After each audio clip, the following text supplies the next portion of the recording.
સુરતના બેગમપુરા વિસ્તારમાં આવેલા હાથી ફળિયામાં મકાનમાં આગ લાગતા અફરાતફરી મચી ગઈ હતી। બનાવની જાણ ફાયર વિભાગને કરવામાં આવી હતી, જેથી ફાયરની ટીમો ઘટના સ્થળે પહોંચી આગ પર પાણીનો મારો ચલાવી આગ કાબૂમાં લીધી હતી। સદનસીબે આ ઘટનામાં કોઈ જાનહાનિ થઈ નથી।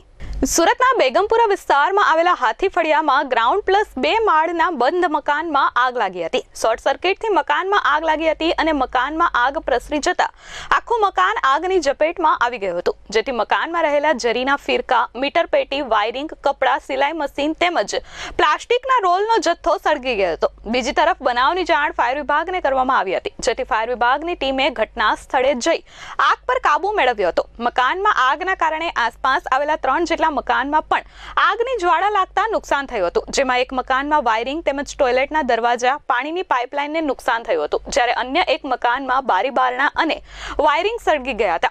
પાણીની પાઇપલાઇન તેમજ ટીવી તથા અન્ય ઇલેક્ટ્રિક વસ્તુઓને ધુમાડાના કારણે નુકસાન થયું હતું, જ્યારે ત્રીજા મકાનમાં ડ્રેનેજ લાઇન, પાણીની પાઇપ, બારીના સ્લાઇડરને નુકસાન થયું હતું અને સ્લેબ ફાટી ગયો હતો। આ ઘટનામાં કોઈ જાનહાનિ થઈ નથી। Bureau report S24 news, Surat.